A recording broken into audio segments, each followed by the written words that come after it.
Okay, I'm slowly connecting here. Hopefully, audio and visual is working. Spinning out of control there for a second. Too many tabs open. That's my problem. Okay. Doreen, I can see you. Everyone else is off cam. There's Wendy. Connie's here. Marlene, Michelle. Alana's iPhone's here. Janelle. Okay. So you'd think this topic would be popular, but sometimes not.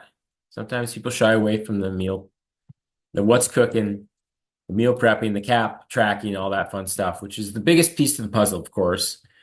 Also the biggest challenge. So today we're going to go through a less than ideal meal plan that looks good on paper, and then what I would suggest is actually better, with more of a bit of a flexible approach, and some of the common errors we often see early. So some of this might be redundant if you've been around a while, but always good to get a refresher, especially if you're new. This replay will be valuable to go through.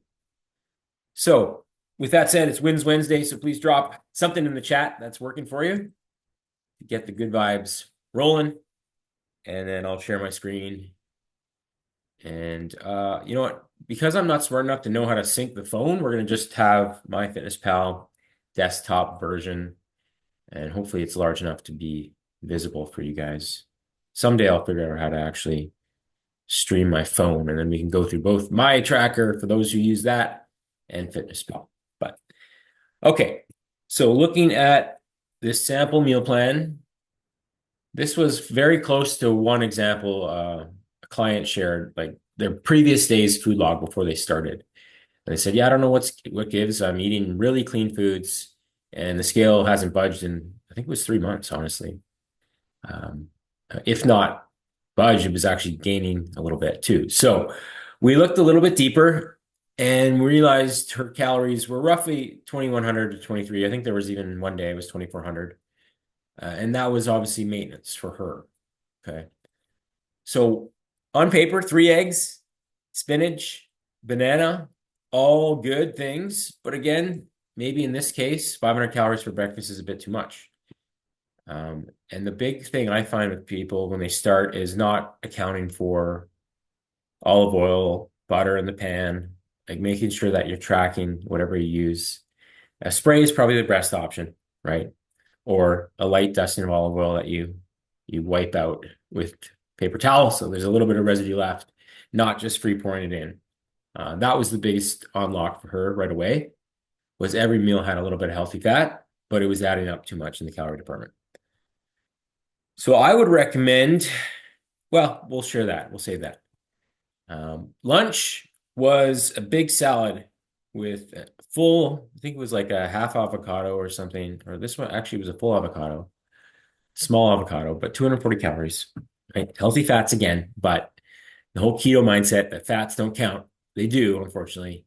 And this is where we try to shave off some calories. So she put chicken on top of salad, didn't even track the, I think it was romaine lettuce, because you don't have to, don't worry about that. But all the toppings, like a salad can be helpful, but a salad can be too high a calorie too. You go to a restaurant, the average salary is 1,000 plus calories.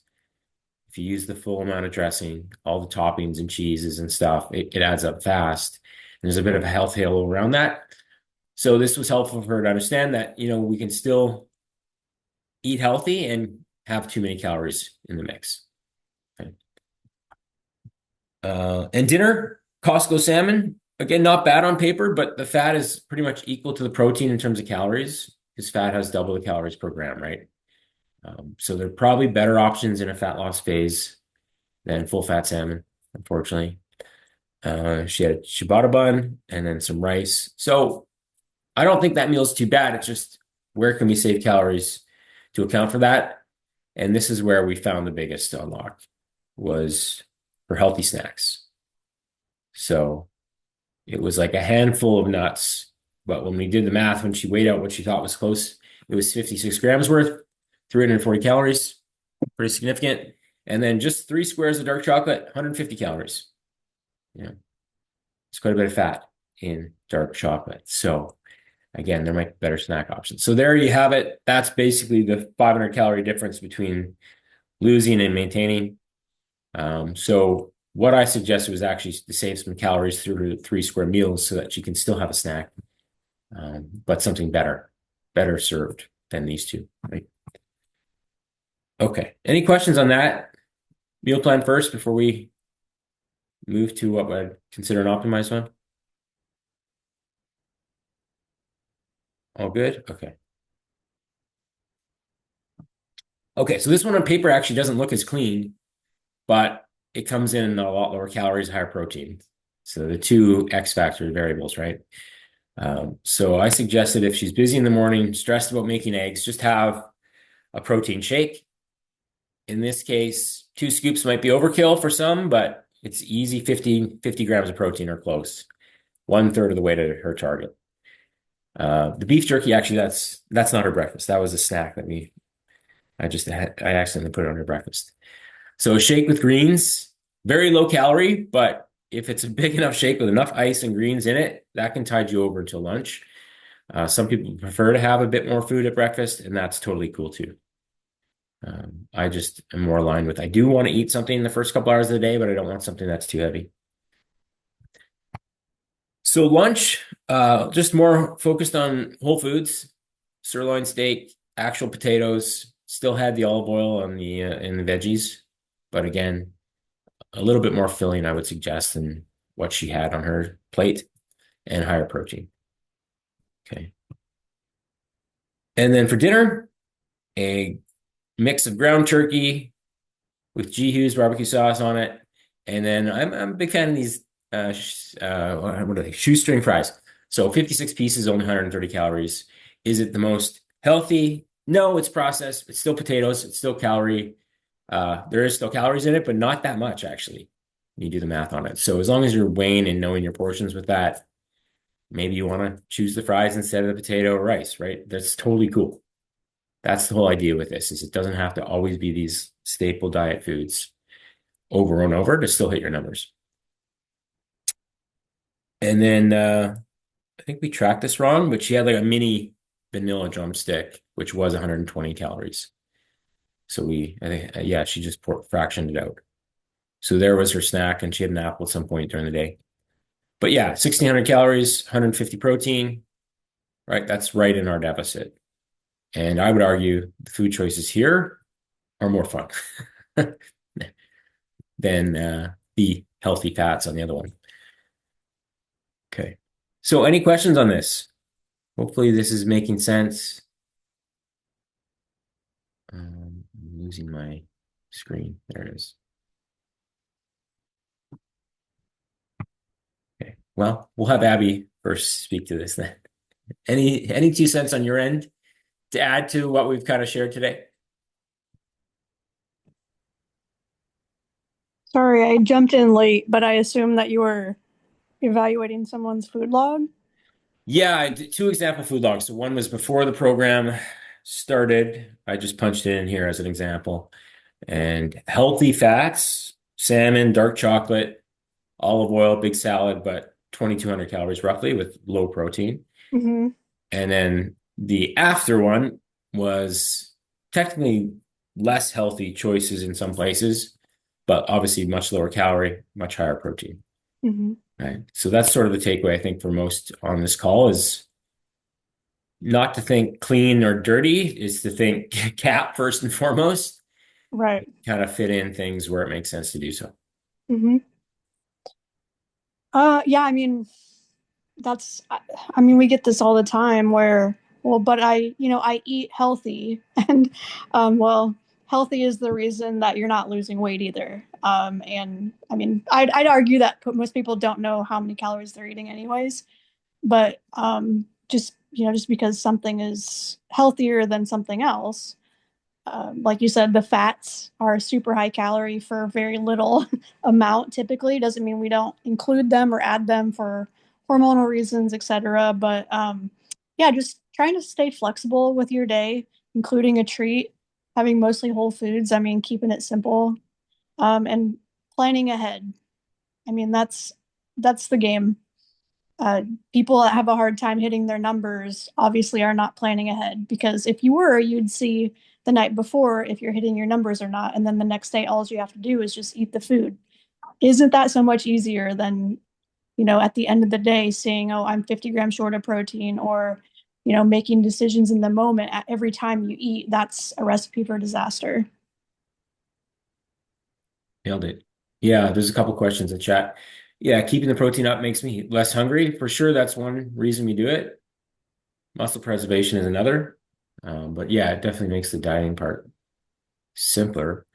Doreen, just protein and water. For me personally, I have a shake that's largely just protein. Sometimes I'll add a little bit of carbs to that or a little bit of fat to tide me over, but I tend to prefer saving more calories for the evening when I have more time and I'm more craving stuff.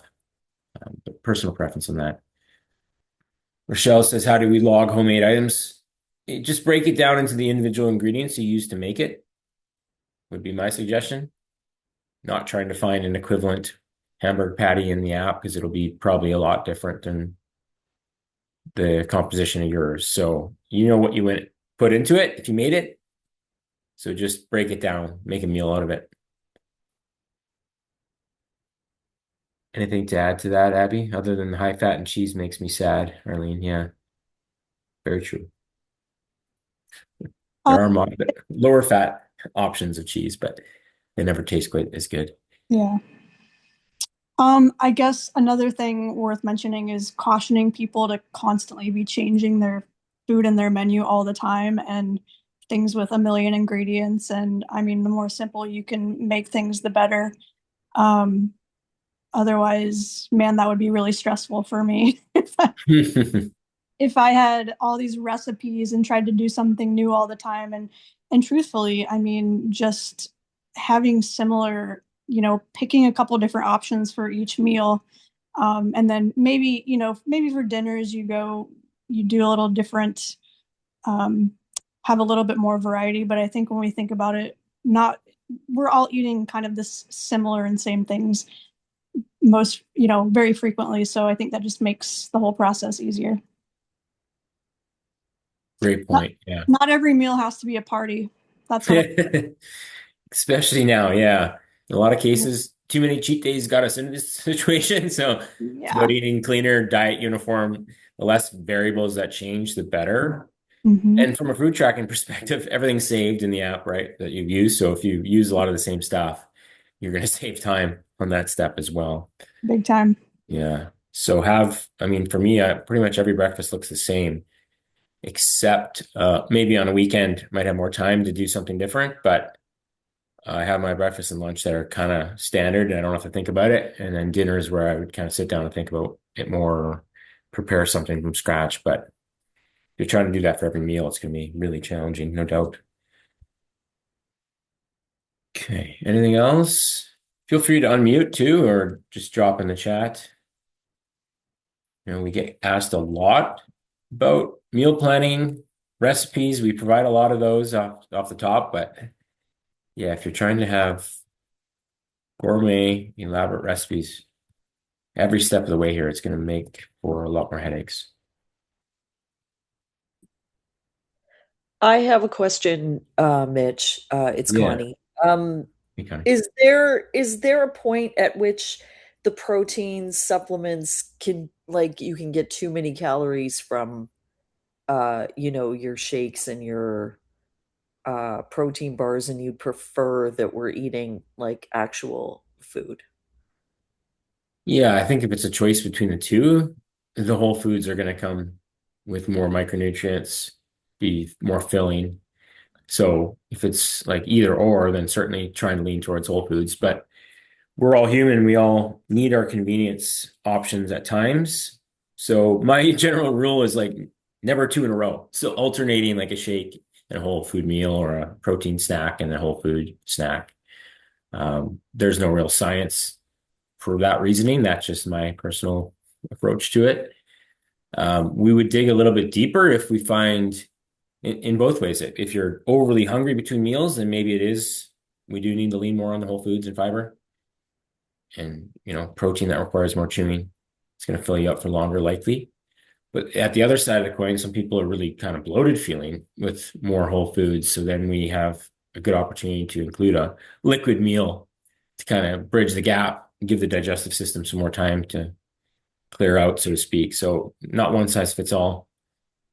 Hopefully that rambling answers your question. I don't know if there's a real firm answer. It's a bit of an individual thing. What's your system, Abby? I know you're more Whole Foods in most situations, right? Yeah, I mean, Yourself? I don't have a problem with it if somebody's relying on those things, like we use them to supplement for convenience, not to make our whole nutritional plan around. Is kind of my thing, because the problem does end up being, well, our gut health and our digestion. A lot of that highly processed protein. And I trust me, I love protein bars. Um, but if we're relying solely on those kind of supplementation and never getting any actual real food in, I think from a hunger standpoint, that could be an issue. From, just not just our digestion, that can be an issue. And are we ensuring we're getting all the other stuff? Are we getting enough actual fiber? And our fruits and veggies and all those things as well. So yeah, I, I guess I'm similar and probably trying to say the same thing that you are, Mitch, is that I would say 20% or maybe 30% of your protein goal should come, okay, but 60 to 70% should be coming from like actual food, in my opinion. Yeah, and protein marketing's gotten, it's almost at the point where I think it's going to jump the shark and scale back. It's like, let's add protein to everything and put protein on the label. Now we have to buy protein water. That's like $6 a can for a little bit of poor quality protein.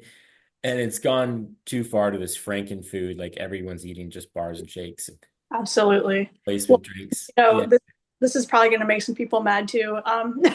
It, collagen protein is not the type of muscle building protein and that we want from our other sources. So people are counting 15, 20 plus grams a day from collagen protein, and that's not actually the protein that we are wanting clients to get. So if you swear by collagen, like whatever, if it works for you, it works for you. But be careful when you're counting that kind of thing towards your protein goals as well. Yeah, your Is there skin at any? least might feel better, but oh, sorry. Who was that? Oh, it's me, it's Connie. Oh, yeah. So I was just in that, like to your point, I was just in that protein aisle at Walmart now, which has exploded. Um, and I did try the protein coffees, which actually are pretty okay. But like, I'm wondering if there's anything that you've seen that you would absolutely steer away from. Not necessarily. Some people really have an intolerance to certain artificial sweeteners, and some of them come with the artificial like sugars. Like maltol would be one that actually gives you some real stomach discomfort, and you're going running to the bathroom. If that's the response you get from something, I would say steer away. But generally speaking, that's again kind of an individual thing. I don't have any issues with like Splenda or sucralose or aspartame. And I always champion those artificial sweeteners online because there's so many people that spread misinformation on it. But yeah, I would say if it fits your numbers and you feel good after eating it, it's probably okay. Just tread lightly because it's gone almost too far in that direction. Sorry, I just saw your commentary to provide your perspective. If you don't still want to share. Yeah, sure. I I have a hard time with sweets. I love sweets, or actually I used to. I'm way better now. And a lot of those little protein bars and stuff, I found that the protein bars just fed that bad habit of mine Mhm. that every afternoon I want chocolate. So now I'm going to go grab a protein bar that's full of chocolate and adds my calories way higher than I need. So what I do, I love chocolate milkshakes. So I will plan at the end of my day in the evening that my treat is a chocolate milkshake, but my chocolate milkshake is 8 ice cubes, 2/3 of a cup of milk, and then a scoop of my BioSteel chocolate protein powder, which is actually a very clean powder. And that satisfies me big time. And it has taken me away from the bad habit of eating chocolate bars and flipped it to something else that is satisfying and fulfills my protein. That's just like a daily thing, not even a daily thing. That's a couple times a week. I fill my day with chicken and cottage cheese or yogurt or like whole foods rather than the whatever, what's that big guy, that Bob somebody's protein bars? Yeah, don't do those. Yeah, yeah. Robert That's Irvin. me. It's worked Yeah, for that's me. great. It's That's a good taken me tip. months to get to that. Yeah, we call that kind of a pattern interrupt. The worst time when your defenses are the weakest, your willpower is drained. What can you swap instead of just trying to white knuckle your way through it? And if a protein bar or something else just lends itself to wanting more snacks, but the shake seems to take the edge off completely, you found your solution, which is awesome. So everyone's going to be a little bit different depending on where their defenses are weakest, but generally after dinner is having some option or some calories left over, like Abby always says, to have something controlled in that window. You know yourself best. Awesome. Yeah. If the collagen works for skin and joint health and you see a real difference, great. But yeah, it's not a complete protein, so that's the reason we don't want you tracking that as, half your day's allotment of protein. Anyone else? Questions on this?